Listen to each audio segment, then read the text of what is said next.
আসসালামু আলাইকুম রহমতুল্লাহি ওয়া বারাকাতুহু। সম্মানিত দর্শক মণ্ডলী, আজকে আপনাদের সামনে আমি বেশ গুরুত্বপূর্ণ একটি ভিডিও নিয়ে উপস্থিত হয়েছি। ইনশাআল্লাহ এটা আপনাদের অত্যন্ত উপকারে আসবে।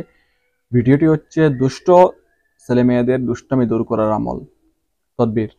তো দুষ্ট ছেলেমেয়েরা দুষ্টামি করার আগে আপনারও কিন্তু ৩টি কর্তব্য আছে, হাদিস দ্বারা প্রমাণিত। ওইগুলা কিন্তু আপনি মানতে হবে। ওইগুলা যদি আপনি না মানেন তাহলে কিন্তু কোনো আসর করবে না। ওইগুলো হচ্ছে আপনি যখন বিয়ে করবেন, বিয়ের সময় দিনদারি দেখে আপনি বিয়ে করবেন, সহিহ হাদিস। তারপরে সন্তান যখন হবে, সন্তানের সুন্দর নাম রাখবেন, ২ নম্বর। আর ৩য় নম্বর হচ্ছে তাকে দিনই শিক্ষা দান করবেন।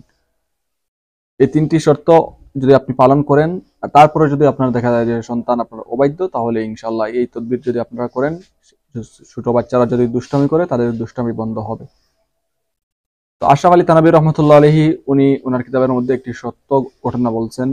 যে এই ঘটনা হচ্ছে, মনে করেন দুজনের বিয়ে হয়েছে, পরবর্তীতে তারা শপথ গ্রহণ করছেন যে আমরা কখনো এমন কোনো কাজ করব না যেই কাজের দ্বারা আমাদের কোনো গুনাহ হবে। অর্থাৎ গুনাহ থেকে, কবিরা সগীরা সব গুনাহ থেকে আমরা বিরত থাকবো, যাতে করে আমাদের সন্তান হলে ওই সন্তান একদম ধার্মিক হয়।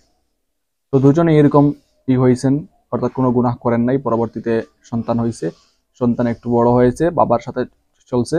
দেখা যায় যে এক গাছে, বড়ই গাছে সে ডিল মারছে বড়ই খাওয়ার জন্য। তখন বাবা অবাক হয়ে গেলেন যে কি ব্যাপার, আমরা তো কখনো গুনাহ করলাম না, তো এরকম হইলো কেন, হওয়ার কারণ কি? তখন গিয়ে ওনার স্ত্রীর কাছে জানতে চাইলে স্ত্রী বললেন যে আমি একবার ওইরকম একটা বাড়ির পাশে একটা বড়ই গাছ দেখছিলাম, আর ওইটাতে একটা বড়ই দেখছিলাম, লোভ সামলাতে পারে নাই, মহিলা মানুষ তো, সেই জন্য একটা বড়ই উনি ডিল মেরে খেয়েছিলেন। ওইটার আসর, ওইটার প্রভাব কিন্তু পড়ছে। সেজন্য বর্তমানে আপনি মোবাইলে আসক্ত। আপনি গর্ভবতী হওয়ার পর আপনি মোবাইল ছাড়া কিছুই বুঝেন না, তো আপনার বাচ্চা জন্মের পর তো সেও কার্টুন ছাড়া কিছুই বুঝবে না। আসর পড়বে, অবশ্যই এটার একটা আসর পড়ে। ঠিক আছে?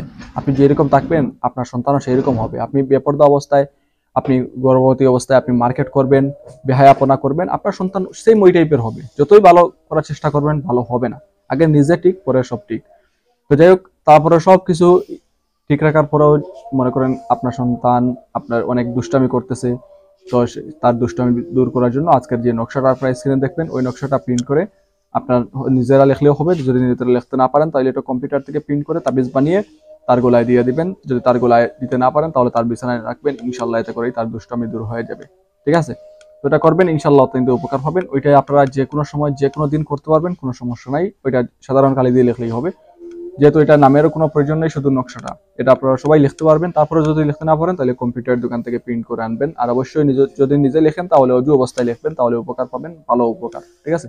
তো যাই হোক, সবাই ভালো থাকুন, সুস্থ থাকুন। আসসালামু আলাইকুম রহমতুল্লাহি ওয়া বারাকাতুহু।